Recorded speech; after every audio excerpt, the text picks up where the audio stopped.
Muy buenas tardes.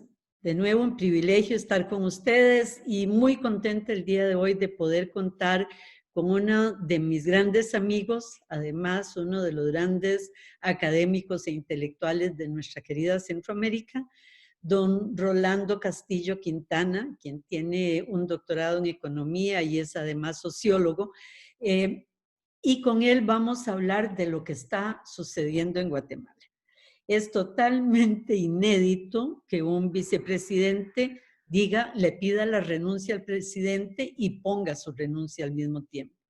Es totalmente inédito la quema del Palacio de la Asamblea Legislativa, del Congreso de Guatemala, y además es inédito que la Corte Suprema de Justicia entregue 2 magistrados de la Corte Constitucional a sus amigos de la Asamblea Legislativa, congresistas.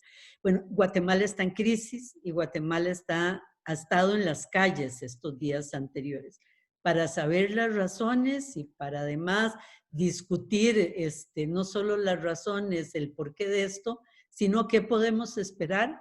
Hemos invitado a don Rolando Castillo. Buenos días, Rolando. Buenas tardes ya. Buenas tardes a todos y a todas. Muchas gracias por invitarme y gracias por la introducción. Contanos qué está pasando. ¿Qué está pasando en nuestra querida Guatemala? De la que siempre bromeamos de que todos nuestros países vivimos de crisis en crisis. Bueno, vamos primero poquito a poquito, por favor, porque es muy complejo y por supuesto que en un espacio como este no se puede desarrollar toda la temática, pero sí puedo, digamos, dar un panorama general. Primero, uno, la crisis que tenemos actual, que es una crisis total, sistémica, es una crisis de larga duración, es una crisis de arrastre, es una crisis acumulativa, es una crisis estructural. Que lo que ha pasado es que se ha acelerado y profundizado por la pandemia y por las 2 tormentas que nos han afectado. Además de un gobierno recién inaugurado, el gobierno de Yamatei ni siquiera lleva un año en el ejercicio del poder y se ha caracterizado por ser inepto y corrupto, además de toda una serie de problemas que ha heredado la administración de Yamatei y que su ineptitud y su corrupción lo ha profundizado. Subrayo ineptitud y corrupción como temas diferentes y unidos, que implica una sumatoria que produce, que provoca conflictos a diferentes escalas. Conflictos dentro de la gobernanza, es decir, entre los órganos del Estado, y conflicto entre la gobernabilidad, es decir, la relación entre el gobierno y la sociedad civil, los pueblos indígenas, etcétera, etcétera.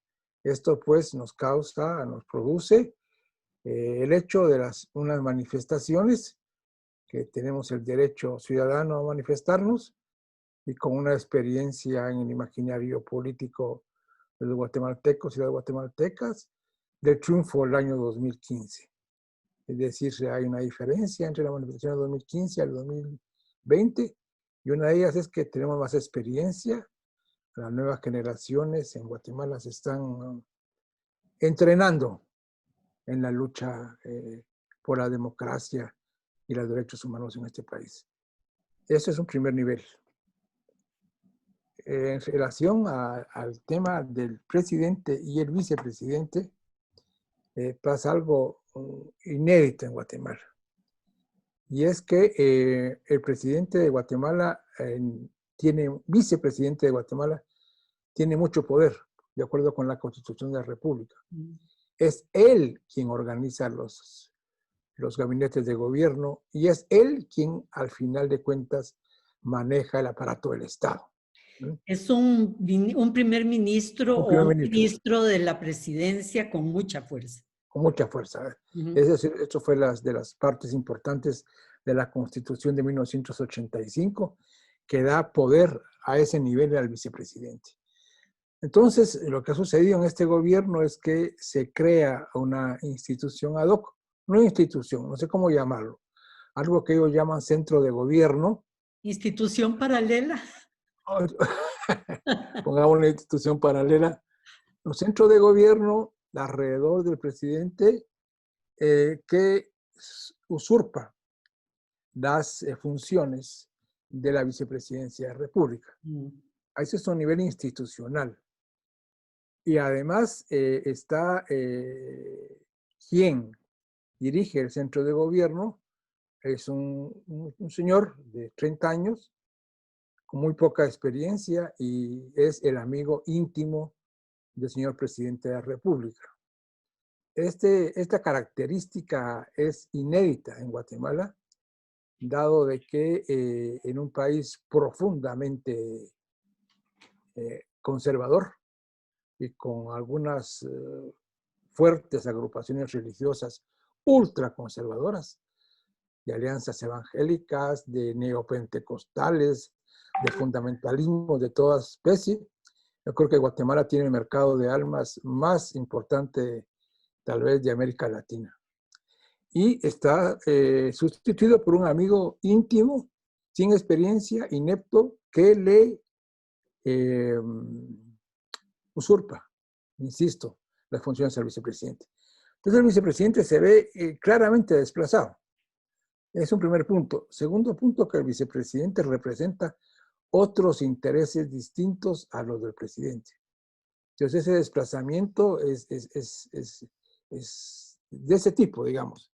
Lo que ha hecho el vicepresidente es ganarse en cierta forma la posición popular en relación a una declaración en la cual dice que él quiere renunciar y que renuncie también el presidente y sus ministros, porque, bueno, pues lo que desea el pueblo y por no cumplir con los satisfactores o las promesas electorales. Yo creo que esa es una posición inédita y en el cual la respuesta del presidente pues ha sido definitivamente que no. Bueno, los problemas son mucho más graves porque él acaba de nombrar unas horas antes de las manifestaciones del sábado pasado, nombra al ministro de Gobernación o ministro del Interior, a un señor caracterizado por un pasado, digamos, con tintes nefastos, que claramente subraya de nuevo el deseo autoritario del gobierno Yamatei. Es interesante que desde que toma posesión hasta ahora se ha manejado con estados de sitio, estados de calamidad, algunos territoriales y algunos nacionales, sobre todo desarrollo de la pandemia. Cuando se quita el estado de la calamidad y cuando desaparecen ya los estados de sitio, el problema es cómo va a gobernar. Y ahí está parte del problema, ¿no? No sé si me explico correctamente.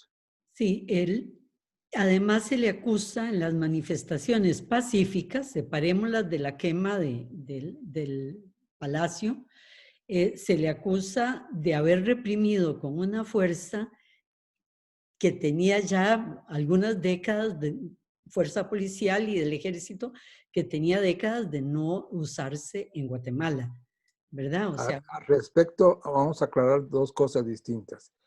Primero, la quema del Congreso es muy grueso. Se quemó algunas partes, digamos, del Congreso, bastante pequeñas. Se ha demostrado claramente que hubo complicidad y provocación de parte de elementos de la Policía Nacional, posiblemente la inteligencia del ejército, a esa quema. Es decir, habían 37 elementos de los antimotines dentro del Congreso que no hicieron nada. Habían agua y habían extinguidores que permitían, además se abrieron los candados y las cuñas que estaban en el Congreso de la República. Además no estaba suficientemente resguardado y además las personas que entraron eran personas encapuchadas y que posiblemente o casi seguro no tenían absolutamente nada que ver con los manifestantes. Entonces, no es una acción de los manifestantes, ni mucho menos. Es una acción deliberada del gobierno para que al empezar eso, al iniciar ese tema de la supuesta quema del Congreso, hacer lo que hizo con las manifestaciones que estaban a unos par de kilómetros, 1 kilómetro tal vez, en la Plaza de la Constitución, que se manifestaban pacíficamente niños y niñas, jóvenes, ancianos, que nos hemos manifestado pacíficamente, y esa fue la excusa para tirar lacrimógenas encima de la gente, lastimar a la gente, maltratar a la gente, herir a la gente. Le sacaron 2 ojos a varios manifestantes y un largo etcétera. Es decir, pues es carácter autoritario, que el día de ayer fue llamado el ministro de Gobernación o del Interior al grupo Semilla, que es el grupo, digamos, de oposición, y en el cual el propio secretario general de Semilla trató al ministro de terrorista de Estado, y que debe dimitir. Igualmente los pueblos indígenas, es decir, hablo de los pueblos mayas, Xinca y Garífuna, han hecho una petición muy fuerte de renuncia al presidente, renuncia a los ministros, el tema de las Cortes y de la Corte de Constitucionalidad, y por supuesto al ministro de Gobernación. Eso es, digamos, la parte gruesa, ¿verdad? Por otro lado, el presidente llamó a discutir el presupuesto.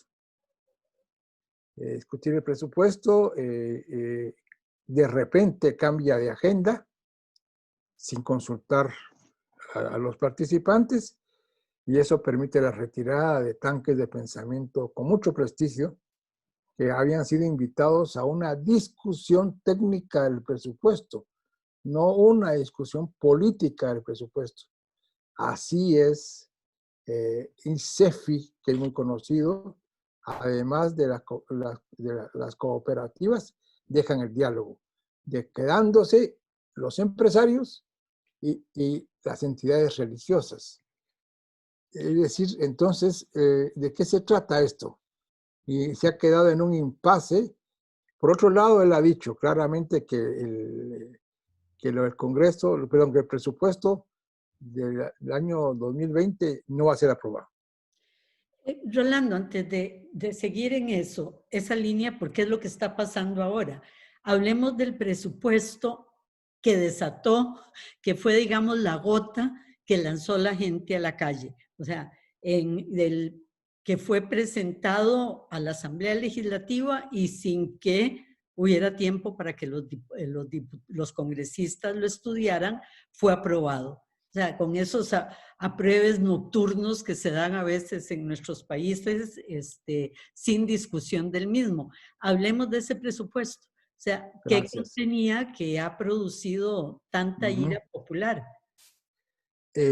Desde el año pasado, hace 2 años, quedó en el nuevo vocabulario político de Guatemala el concepto de pacto de corruptos. Entonces, el pacto de corruptos es una relación entre el gobierno, el legislativo y algunos empresarios que han formado lo que se llama el pacto de corruptos, y que se ha trasladado de la administración pasada a la actual, con algunos cambios, con algunas modificaciones por algunas indicaciones específicas de algunos miembros del pacto de corruptos. 1. Segundo, cuando sucede esta pandemia, se presenta el ministro de Finanzas una buena cantidad de dinero, 4.500 millones de dólares, para paliar.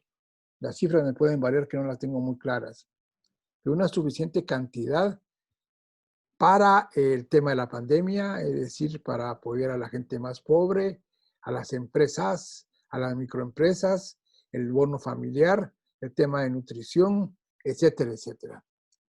Y fue aprobado por el Congreso. El tema es que la administración pública de Guatemala es desequilibrada, ineficiente, inepta, y no ha podido realmente hacer una buena ejecución de ese dinero. No ha llegado, como debería haber llegado, a resolver, por lo menos paliar algunas necesidades de la población. Ese ya es un primer problema, ¿verdad? De necesidades no satisfechas de ese dinero que aumenta en proporciones importantes la deuda pública de Guatemala. Ojo a eso, ¿eh?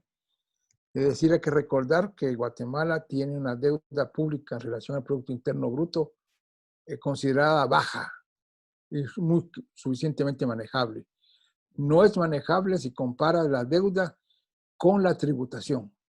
La carga tributaria de Guatemala es del 10%. Y es por ello, por ese desequilibrio, que ahora las empresas de riesgo, las calificadoras de riesgo, han bajado de nivel a Guatemala, de estable a negativa, único en Guatemala. Es inédito también. Vamos al presupuesto, que es la pregunta inicial. Entonces, ese dinero que había quedado sobrante, entre comillas, no ejecutado, se pasa al proyecto de presupuesto 2020.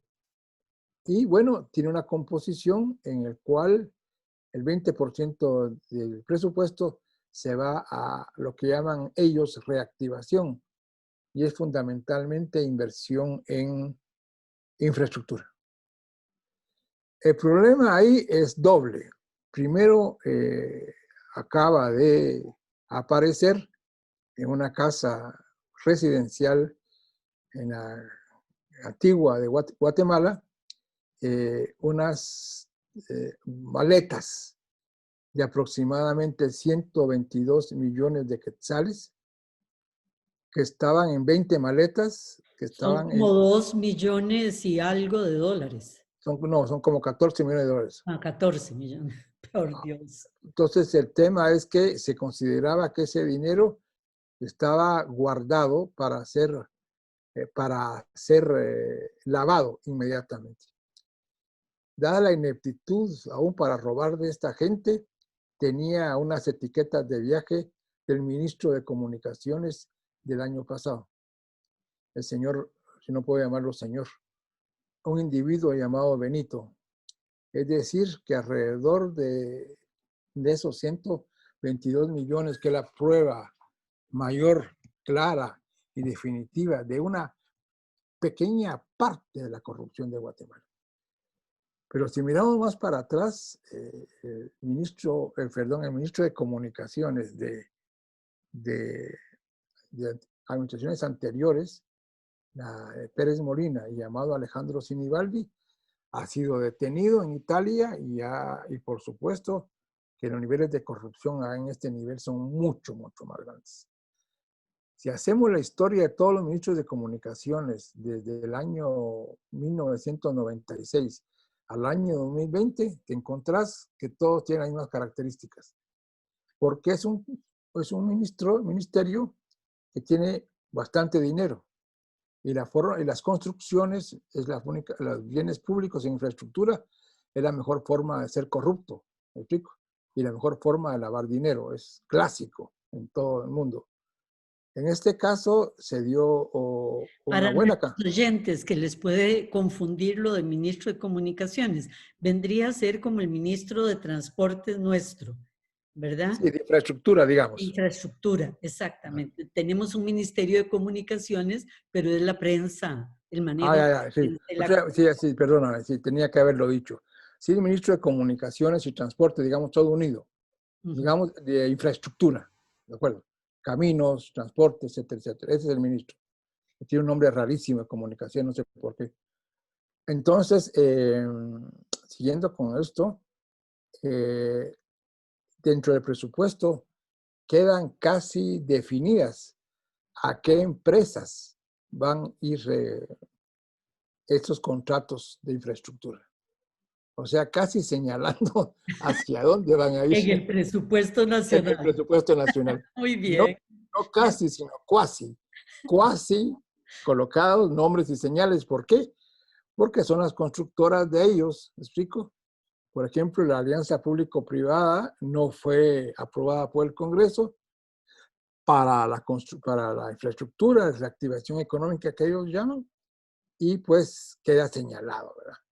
Segundo, se atreven a quitarle 200 millones de quetzales a la desnutrición, cuando saben que la mitad de la población de menos de 5 años en Guatemala sufre de desnutrición crónica. Entonces, esto sí ya es demasiado. Además de unos bolsones a las municipalidades, a los ayuntamientos, muy gordo, un bolsón muy grueso, sin ninguna verificación, que eso significa para lubricar a los diputados del Congreso. Es decir, cambiaron los votos por el dinero a sus municipalidades, a sus consejos de desarrollo, a sus empresas. Entonces la corrupción, pues, es evidente. Pero incluso se atreven, perdón por usar esa palabra, Rolando, pero es que me ofendió, a aumentar en mucho el presupuesto del Parlacén. Claro, el Parlacén y la construcción, además, la construcción de un nuevo edificio del Congreso de la República, que luego, lógicamente, la gente habla, que dice, quememos este para hacer lo otro, ¿no? O sea, 130 millones solo para la construcción de quetzales, solo para la construcción de un edificio. O sea que yo creo que provocaron y realmente consideraron que los guatemaltecos y las guatemaltecas son una partida de idiotas que todo lo tragan. Entonces el basta ya, hasta aquí llegaron, pues empezó el día sábado. Rolando, es claro lo que estás señalando y es clara la relación de ineptitud, de falta de institucionalidad para la ejecución adecuada y de corrupción. Pero hay otro elemento que está empezando a crecer enormemente en nuestros países y que viene a complicar todo o aumentar la crisis de una manera bestial, que es el crimen organizado, el narcotráfico, el lavado. Claro. Bueno, ¿Qué aquí, presencia en el gobierno de Guatemala? eso es lo que yo llamo el análisis de la cloaca o la visión 3D. Guatemala no se puede ver solo en 2 dimensiones, ¿verdad? Sino hay que ver en 3 o en 4. Y yo introduzco la variable, la tercera variable, es decir, la que no ves, la opaca, la oculta, pero la que es un grupo, es un poder fáctico. Un poder fáctico que desde hace años se ha encargado de cooptar elementos claves de empresas, empresarios, elementos claves del ejército, funcionarios públicos, de todos los aparatos del Estado. Su sueño es, y lo han logrado, han avanzado en estos años, de tener elementos claves en el Congreso de la República, elementos claves en las Cortes, Corte Suprema de Justicia, jueces y por supuesto en legislativo, judicial y ejecutivo, están en elementos claves que son cada vez más dominantes con relación con el pacto de corruptos. Ahora, hay que diferenciar 2 cosas. Es como una lasaña esto. Es decir, uno es una capa que son, digamos, los corruptos clásicos, los que se aprovechan del erario público, los de la acumulación originaria, ¿de acuerdo? Contratos, plazas, largo, etcétera. Y los otros son los que tienen relación con el crimen organizado. El crimen organizado no solamente es el narcotráfico, es trata de blancas, trata de armas, y además hay algo muy importante que afecta a la fiscalidad de Guatemala, que es el contrabando, fundamentalmente de México. Entonces te encuentras, pues, claro que esas lasañas, esas capas están ligadas en puntos determinados, en nodos específicos, en nodos principales que crean esa red de relaciones. Pero no es todo, no todo, ¿verdad? Hay que hacer un análisis mucho más fino. Ok, vamos a hacer una pausa para oír las noticias del mediodía, las noticias además del COVID en Costa Rica. Regresamos con ustedes en unos minutos. De nuevo con ustedes, nuestro invitado de hoy, el doctor Rolando Castillo Quintana, nuestro tema, crisis en Guatemala, crisis profunda en Guatemala, y habíamos cerrado el segmento anterior con la presencia de no solo la corrupción tradicional y en el gobierno, sino la presencia muy fuerte por parte del narcotráfico en la organización política, de la justicia, del Ejecutivo en Guatemala.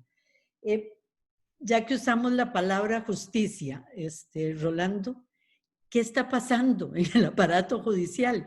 Porque ese pleito entre la Corte Suprema de Justicia, la Corte Constitucional, el que hayan desaforado a 2 miembros de la Corte Constitucional a solicitud de la Corte Suprema de Justicia en el Congreso, es realmente inédito también, y es una crisis que señala también, además de la del Ejecutivo, una crisis muy profunda en el judicial, perdón. Vamos a ver, primero, de nuevo regreso al pacto de corruptos. El pacto de corruptos tiene varios operadores políticos. Solo voy a hablar de uno. 2.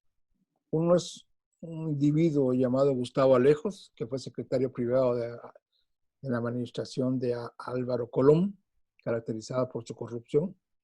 Y el otro, Felipe Alejos, que es y otra persona, un operador muy, muy importante. Gustavo Alejos lo que hizo, que es una persona muy talentosa para el crimen, fue organizar por medio de la elección de los magistrados de la Corte Suprema de Justicia, colocar a gente clave en las cortes.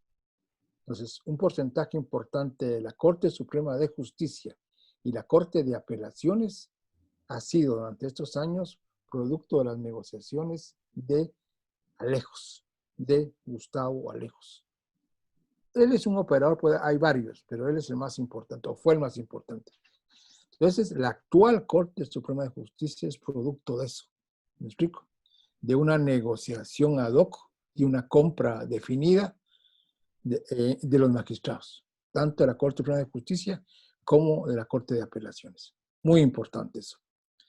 Pero lo que sucede es que tienen un año, ya cumplieron un año, sin haber sido cambiados, sin haber sido electos los nuevos magistrados. Ya su tiempo caducó. Es ilegal tener un año más a los mismos magistrados.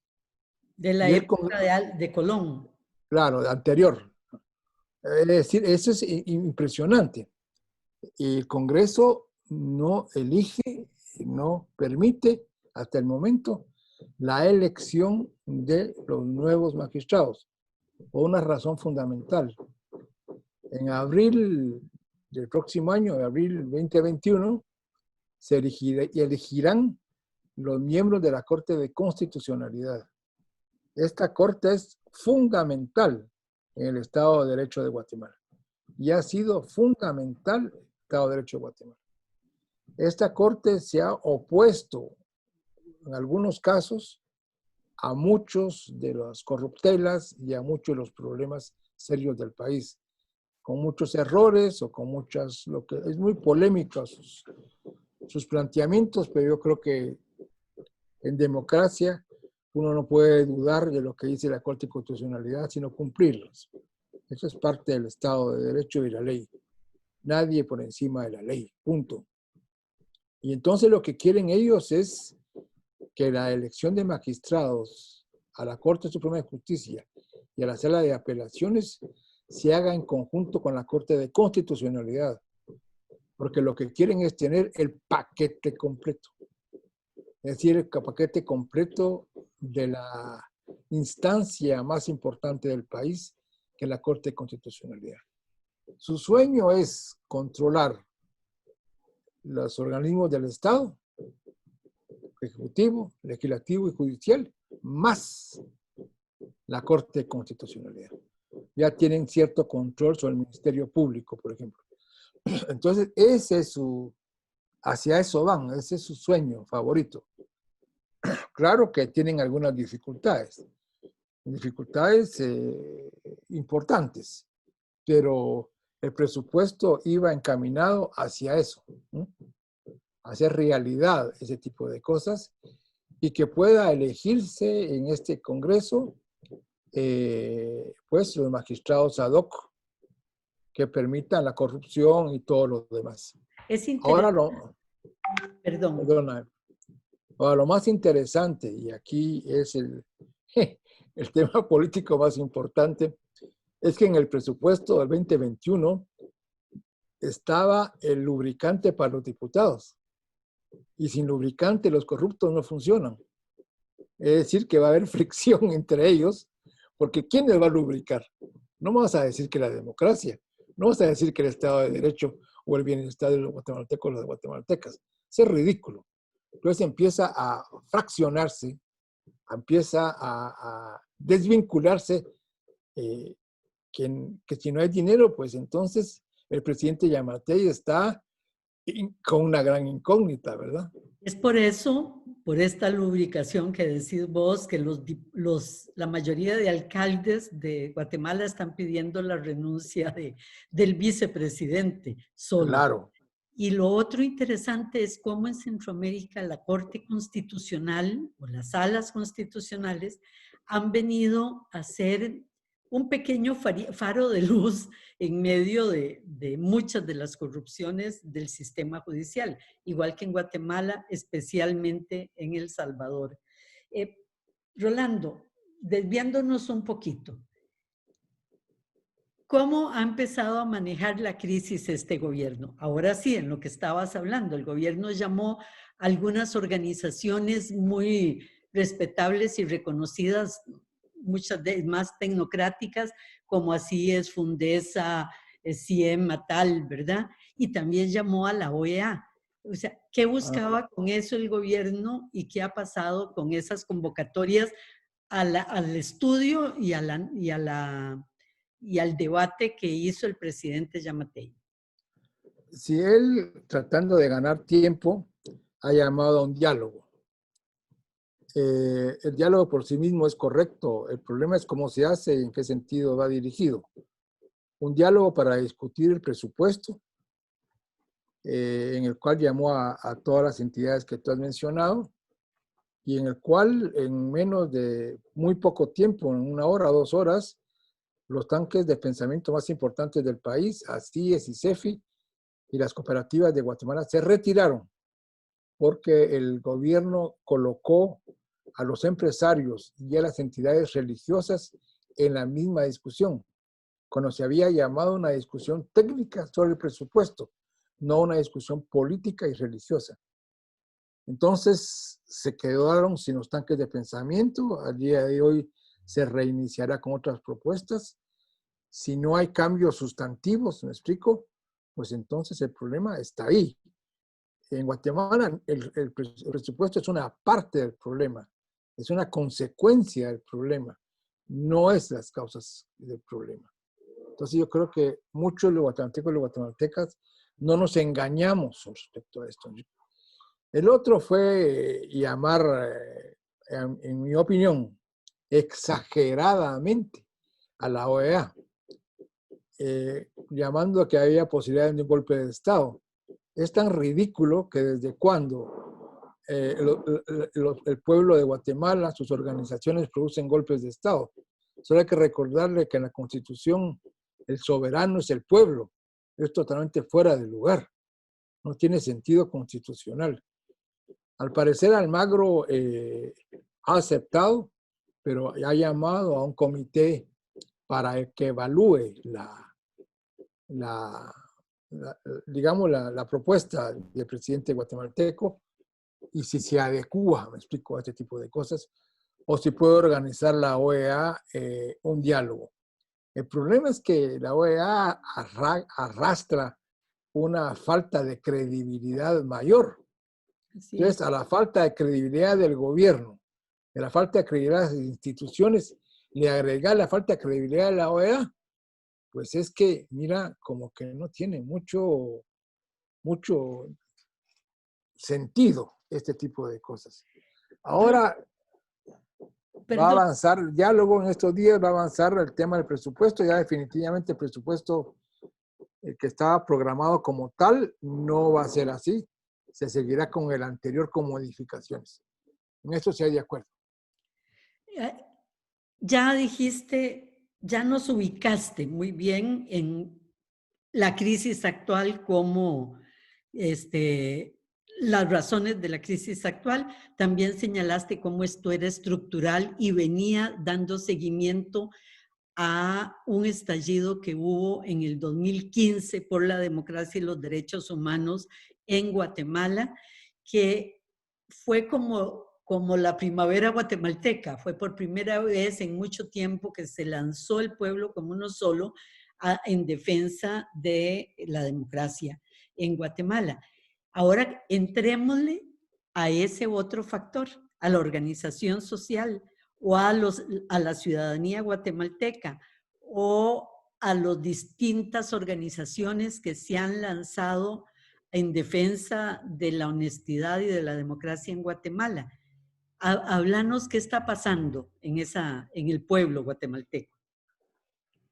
Bueno, lo interesante del año 2015 fue que nunca hubo un liderazgo, fueron personas normales, ciudadanas normales. Yo me recuerdo de una ama de casa que funda Justicia Allá, fue la primera en iniciar el proceso de manifestaciones y que produce un movimiento social cuyo fundamental objetivo era derrumbar al gobierno de Pérez Molina y todos sus corruptelas. Y se logra. ¿Sí? Es decir, un movimiento social con características plurales, intergeneracionales, interclasista e intercultural, nunca visto en Guatemala. Entonces ahí hubo un consenso. Ese consenso, si lo pasamos ahora mismo, está empezando a surgir con algunas grietas, dado de que se está logrando artificialmente polarizar más a la población en una reverenda idiotez que se llama la izquierda y la derecha, la izquierda contra la derecha, como encasillarlos, etiquetarlos entre uno contra el otro, como si que la corrupción fuese de izquierdas o de derechas. La corrupción es de izquierdas y de derechas, es corrupción, punto. Bueno, en este caso el consenso está un poco agrietado. Sin embargo, cosa muy interesante que hay que señalar es que casi todo el año 2000, las protestas, las crisis se han solucionado o no solucionado por la vía del ejercicio ciudadano, por la vía de los cánones de la democracia. Aquí se está discutiendo un presupuesto público. Cuando en Guatemala se estaba discutiendo un presupuesto público, si era simplemente impuesto. La discusión sobre el presupuesto público por parte de la ciudadanía es un hito histórico en la democracia de este país. Y así es como se hace la democracia. Así es como se produce en las naciones y así se crean las luchas. Lo que quiero decir es que los pueblos indígenas, es decir, las organizaciones de los pueblos indígenas, sobre todo los famosísimos 48 cantones de Totonicapán, de Raigambre y Maya Quiché, pues mira, ellos tienen una movilización particular en sus comunidades, tienen un impacto fuerte en las organizaciones de las comunidades indígenas, que permiten juntamente con la municipalidad de Sololá, que tiene mucha fuerza, presentar lo que están presentando. Me explico, una propuesta de renuncia a toda esta gente y la limpieza, elección de cortes y un ejercicio limpio en la elección de magistrado de la Corte de Constitucionalidad. Hay ONGs, hay de todo, pero sobre todo lo que hay es cada vez más jóvenes en esto. Acaban de detener a 40 manifestantes, para que tengas una muestra, Y los 40 manifestantes, el 75-80% eran menores de 22 años. Es decir, ahí encontrás indígenas, encontrás mujeres, encontrás hombres, encontrás de todo, diferentes tipos de clase. Es decir, aquí también hay una protesta de la gente joven, cada vez se integran más a la política, ¿viste? Pero muy, muy jóvenes. Estás hablando Muy menor, jóvenes, muy, muy jóvenes. jóvenes. De todas edades, pero digamos que en general son jóvenes. El 70% del país tiene menos de 30 años. Entonces, claro que hay temas intergeneracionales, ¿no? Ujú. Habemos muchos viejos también protestando. Como, no, como vos. Como yo, sí, con gusto. Mira, que es interesante porque a vos te tocó y fuiste activo en la guerra en Guatemala, ¿verdad? En la Revolución Guatemalteca. Y ahora te toca, ¿verdad? Décadas después, las revueltas con características muy distintas, pero tan importantes como las que se dio en los años 60. Es una vida interesante la que nos tocó vivir a nosotros.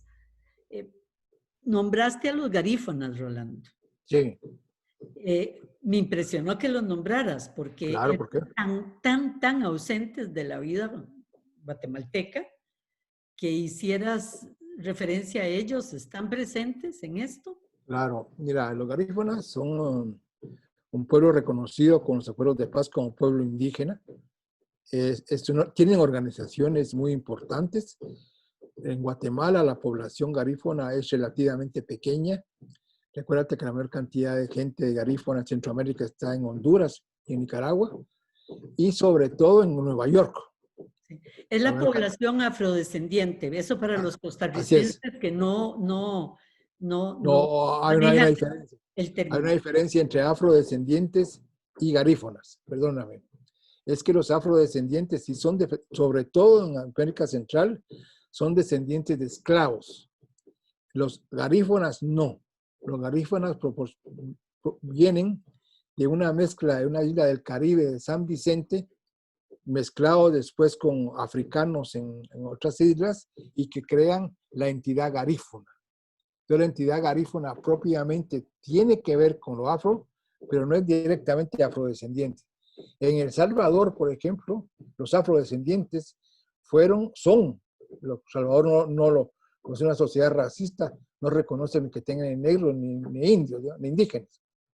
Pero al final de cuentas, los que trabajaron en las cosechas del añil fueron esclavos africanos. Es decir, y hay toda una serie de descendientes de esclavos africanos, incluyendo de cimarrones.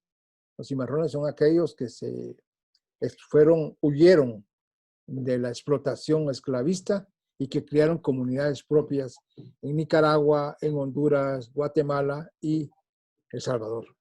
Pero los garífonas propiamente situados en la costa del Caribe de Guatemala tienen connotaciones que los diferencian y un idioma propio que los hace sumamente interesantes.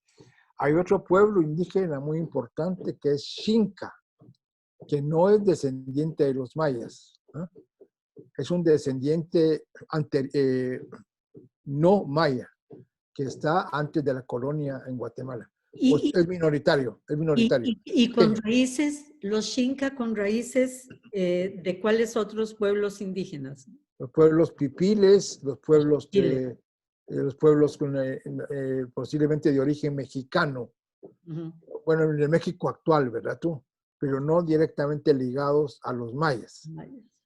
Es como nosotros, descubrir que el Valle Central, nuestra población indígena, su relación era con los chibchas, ¿verdad? Más Claro. que con los mayas. Por eso también Por estas supuesto. diferencias de acentos y de cosas con muchas partes de Sí. Centroamérica. Es un origen distinto. Un origen distinto es un origen colombiano, de la Gran Colombia, más que del resto de Mesoamérica. Rolando, ¿cómo te sentís vos? ¿Estás esperando? Bueno, ayer decíamos que como buen animal político las crisis generan mucho pensamiento, pero ¿cómo ves? O sea, es tan complicado y tantas las aristas que intervienen en esta crisis. ¿Estás esperanzado en los movimientos populares? ¿Qué pasa con la falta de liderazgo? ¿Eso está en contra de esos movimientos o al contrario los puede fortalecer porque los hace más inclusivos? Mira, fundamentalmente la generación nuestra que ha sido pues diezmada, genocidada, destruida, y los liderazgos proporcionados por ese tipo de generación, pues en una forma u otra se han acabado, se han extinguido y ha cambiado muchísimo las perspectivas políticas de los años 60 a los actuales. Primer asunto. Segundo asunto, hay una narrativa que es la narrativa de la derecha en Guatemala, que es como la narrativa de Trump, se parecen mucho. Son un montón de sandeces vinculadas a una violencia arcaica, ¿me explico? Es decir, no hay una argumentación respecto al presente y al futuro que permita, por lo menos, entender que hay un planteamiento de Estado y de nación. Simplemente es mantenerse como sea. En cambio, el del lado de, digamos, de las fuerzas populares o, digamos, de la gente no incluida en este paquete, que no quiero llamarla ni de izquierda ni de derechas, Es que lo que hay, ya lo que hay no, es, la hay realidad va por otro lado. hay una narrativa muy importante. Uno, una narrativa de mujeres indígenas y de mujeres en general respecto a las reivindicaciones de mujeres. Yo creo que aquí hay una generación de lideresas indígenas, de mujeres indígenas, cada vez más grande y cada vez más fuerte. Eso es un gozo impresionante, ver a niñas, señoras, señoritas, mujeres, en pocas palabras, con mayor capacidad de acción, con una capacidad de organización y además con un sentido del futuro, que es muy importante. Aquí está empezándose a suceder algo que yo quiero mucho, que se llama el principio de anticipación. Ellos están anticipando el futuro y lo están empezando a anticipar con nuevos vocablos, con nuevos conceptos. Hablo de ellas, pero también hablo de ellos, ¿verdad? En relación a jóvenes que empiezan a desarrollarse cada vez más. El peso de las migraciones también. Guatemala tiene 2 millones, 10, 12% de la población en Estados Unidos. Cuando empiezan a regresar, empiezan a ser portadores de derechos humanos. Ojo, Y también modernidad. la modernidad. Es decir, el país se está moviendo más rápido de lo que uno cree. También, ojo, ¿no? Cada vez hay empresarios globalizados que empiezan a crear las primeras multinacionales en Guatemala, que tienen una visión de Estado de Derecho, de democracia, y que les interesa que haya estabilidad. Es decir, lo que se está quedando afuera son aquellos ligados a la explotación directa agrícola, digamos, que empiezan a ser cada vez menores, las industrias, digamos, ligadas al erario público, y las otras que tienen una visión muchísimo más amplia, tanto del mercado nacional como del mercado internacional. Entonces, no todos están en contra de la democracia, ni mucho menos, ¿verdad? Rolando, se nos acabó el tiempo, lastimosamente, como dijiste al inicio, no, es muy acotado el tiempo que tenemos para algo tan complejo e importante.